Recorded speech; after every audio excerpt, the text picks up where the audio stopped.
So as I mentioned on the show before, I think the HX Stomp from Line 6 is one of the greatest entry products into the world of modeling and into the world of silent rigs and into the world of combining all the things that we know and love from guitar into the new wave of stuff. I know a handful of people who have gotten a Stomp over the last little while and have been asking me some questions about it, so I thought I would make this quick getting started with HX Stomp guide. This is a really high-level overview. We're just scratching the surface here. So if you have more questions, let us know in the comments, and I'll get to whatever I can, including a part 2. If you want to know more specifics, I'd be happy to make a part 2 for this. So even though the HX Stomp is on this pedal board with a bunch of other things, this video is only going to be focusing on the Stomp. I thought it might be helpful to just start with a totally blank preset and show you how I get started with HX Stomp and making a new sound. Disregard 34C, that's just the bank that we happen to be in. You can see we can scroll through others as well, but that's just where we're starting. I've got some others saved in here as well, but we'll start with a brand new preset today. I'm also probably not going to bother demoing any sounds because that's not really the point here. I just want to show you a quick how-to on how everything operates and the best way to kind of get familiar with the layout. So the first thing you'll see are these 3 knobs, these 3 switches, these 2 knobs, and your master volume. You've also got view and home, action, page left and right, and combinations of these 2 will get you different things. The nice thing about the Helix stuff is if you press the home button, you'll always go back to a home view, and that toggles between this main sort of playing view and an editor view. If you're back in this playing view and you hit page right, you'll change this setup. You can see this little white, this brighter white bar will toggle from left to right. So we can go from stomp box mode, which is how I usually run it, to preset up and down on these 2 switches, to preset banks, 34A, B, and C, to snapshot mode, and then all the way back over. So working in stomp box mode, I'm going to hit view and enter this preset mode. This top knob will choose whichever block you'd like to work with. HX Stomp can hold up to 8 blocks, and a block is anything that does anything to your sound. Amps, cabinets, effects, anything that is imparting itself on your tone is a block. Some blocks cost more, meaning you can't use all 8. We'll get into that later. So to start, I'm going to go with an amplifier block. I'm going to click the bottom knob. This brings up the category list of all the effects. I scroll through until I get down to amp and cab. You can go with amplifier if you'd like to use a separate cabinet block. You can also load in an impulse response. But for today, we're going to go with amp and cab. I'm going to click again. I'm going to choose guitar or bass, guitar, and here's my list of amps. So for today, I'm going to go with let's see, I'm going to go with the divided duo, which is based on a divided by 13 cab. Click again, in it goes. That red block means that there is an amplifier in the chain. An important thing to note is that the Helix signal path goes from left to right. This is unlike regular pedal boards where the inputs are all on the right and our outputs are on the left, so keep that in mind. So right now I have an amplifier, and you can see drive 1, drive 2, tone, this red line and the brighter red line indicating that there are pages to scroll. So if I scroll over, these are all the controls for this item. Drive 1, drive 2, tone, cut, presence, channel volume, master, sag, hum, ripple, bias, and bias X. All amplifiers have these later controls. If I page over again, I'm going to move to the cabinet. So you can see I'm on a 1x12 Celestion cab. I'm using an 87 condenser. The distance from that is 1 inch, the low cut around 80 Hertz, high cut around 8 kilohertz, early reflections, and the level. So we're going to leave all that alone for now. The important thing to note here is anything that has a different colored bar indicates there are more pages to scroll through, more controls, more things you can adjust. So now we have an amp and really nothing else. So let's go before the amp, and I'm going to put in an overdrive. So I'm going to go to distortion. I'm going to choose mono. And let's say I want to go with the 808 Tube Screamer. Click, and it's in. Now, the tube screamer is on, the amp is on, and we're good to go. Just like before, these knobs now change their function, so to gain tone and level. And you'll see that this entire bar is colored, meaning that there are no alternate pages. Tube screamers don't have any more controls than this, so there's nothing else you can adjust. So you want your stomp box to be on a foot switch. How do you actually assign it to a foot switch? This is the easiest way to do it. You touch the foot switch, you don't click it, you just touch it, and then you click OK. Boom. It is set to engage, you click it, and it turns off. Let's do that again, but I'm going to put something after the amp. So I'm going to scroll over, I'm going to click down, I'm going to go to reverb. Let's go with a stereo reverb this time. I'll choose, let's go with Searchlights. This is a big, heavy modulated reverb. And I want to put that on this foot switch. Okay. Now what's nice is if I need to make a quick adjustment to my tube screamer, I can either scroll over to it, or I can just tap the foot switch and it'll bring me right there. Let's add a delay pedal.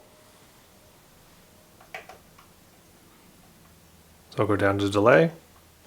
I'll choose mono and a simple delay this time. I want to add it to this foot switch. Done. So now we've got a delay, an overdrive, and a reverb, and an amplifier and cabinet.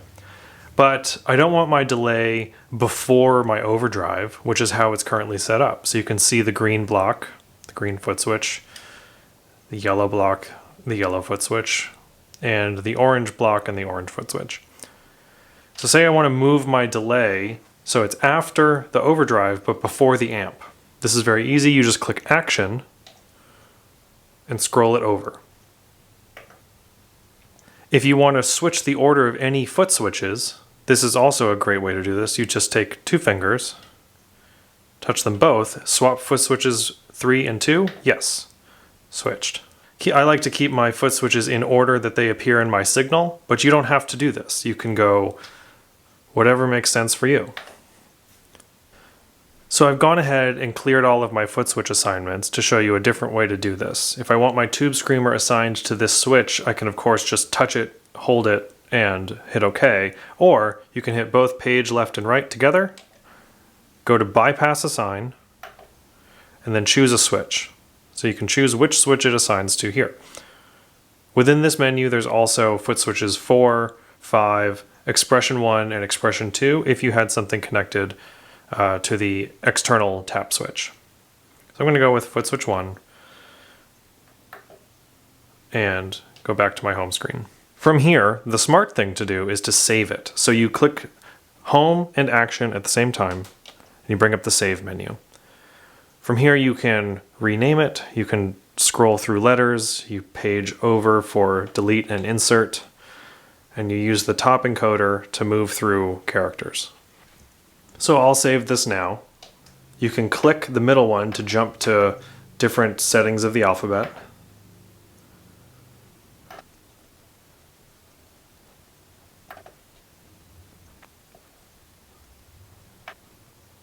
And then click Save. Now it says HX Stomp Intro, and if I go back, if I hit the Home button again, it brings me back to this play mode. It shows me that the tube screamer is assigned to this switch, and my preset is called HX Stomp Intro. If I click Home again, and I go over and assign my other foot switches, and then click Home, you'll see the other two are assigned as well. Another great thing about this is the foot switches can be assigned to control more than one thing at a time. So what do I mean by that? Let's say I want my tube screamer on this switch, but I also want to use a modulation effect, but never at the same time as the tube screamer. So I'm going to go home, and then I'm going to scroll over to the block I want. I'm going to click in, and from here I'm going to go down to modulation. I'm going to choose a tremolo.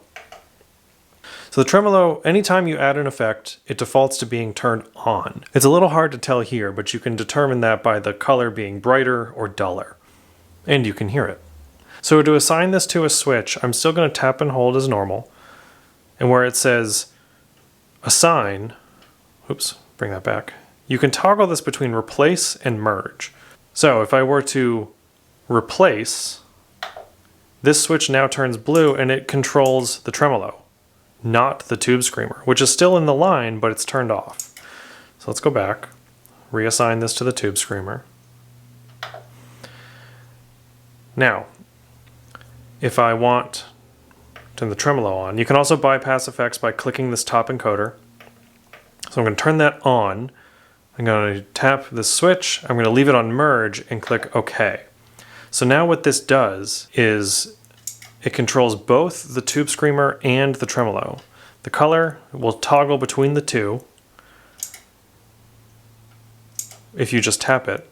And if you go to view, it will change if you tap it as well. So this is, again, a little hard to see here, but now my tube screamer is on, my tremolo is off. My tremolo is on, my tube screamer is off. And you can do this for any number of blocks. Another thing worth noting, any effect that has a speed capability, you can click the speed knob and change it to a subdivision. So we can, if I want my tremolo at 3 Hertz or 3.5 Hertz, that's easy to dial in. But what do we do about tempo? So if you have a tap tempo engaged, oops, oftentimes this third foot switch will be tap tempo. You can also have an external tap. I want that to be a quarter note subdivision of my tap. So you just click that and then click save. This can also be set to any range of subdivisions, including dotted eighth, 16th note triplet, all the way up to 64th note triplet, and everything in between down to a whole note. This is really useful for delays. So you can see this is set to 600 milliseconds at the moment. I can dial this into a millisecond range if I want, or I'm going to click the time knob and switch it to subdivisions. I'm going to go with a dotted eighth and save. So now this switch, this delay, has a dotted eighth note relationship to the tap tempo. Additionally, you can set foot switches to control different parameters on your blocks. So this could be a foot switch to control the subdivision of the delay between two different modes. It could be 2 different speeds on a chorus, or it could even be the level and gain of your amplifier. So I've cleared all of my foot switch assignments here to demonstrate this. To do this, you're going to click the menu at the bottom, so by page left and right together, and you're going to go to Controller Assign. You click that. We choose which parameter we would like to adjust. So I'm going to go with drive 1. I'm going to choose my controller as foot switch 1. And I'm going to leave it on latching. You can also move this to momentary, but I'm going to go with latching for now. And page over, and then minimum value. So don't forget, we're adjusting drive 1. I'm going to set minimum value to 1.5 and maximum value to 6. Okay? Save, done. So now, this is a bit hard to see, but on the drive knob range, there are 2 white tabs that show the range that this knob affects. So if I click it on, it goes up to 6. If I click it off, it goes down to 1.5. And you can do this for any of these settings. You could even change microphones on a foot switch if you wanted. You could change the microphone distance on a foot switch if you wanted. The possibilities are endless.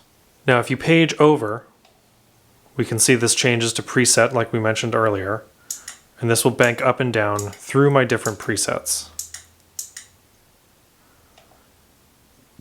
Or we can go into bank 34 and choose A, B, or C. Lastly, we can do snapshot mode. I've switched over to another preset from a different episode of the podcast to demonstrate this. If we page over to snapshot mode, you can see that I've got punchy, fuzzy, and madness. These are different settings of all the gear that I have in the chain of this preset. So this is an overdrive, a fuzz, a reel-to-reel deck, the amp, a sub-octave, and a delay. So when I'm changing snapshots, you can see they're changing entire pedal settings all at once. So if I want a punchy tone and I want to go straight to madness, I can do that with one click and not have to worry about turning on and off certain effects. Think of snapshots like mini presets within your preset. So if you know you have a clean tone, a crunch tone, and a lead tone, you can assign that here. Leaving it in stomp box mode feels more like a traditional pedal board to me, so that's how I usually leave it. Additionally, if you want to see all of your presets, you can click the top knob and scroll through a list here. You can see I've got many that I've developed over the years. You can also just turn the top knob to move one at a time through each preset. Additionally, if you want to try out multiple sounds while playing, you can highlight a block and turn the bottom knob to scroll through all the different modes within your category. If I get to the end of the list, I'm going to move into the next category, which is dynamics. You can see compressors and so on. If I scroll through that list again, I'll get to EQs, into modulation,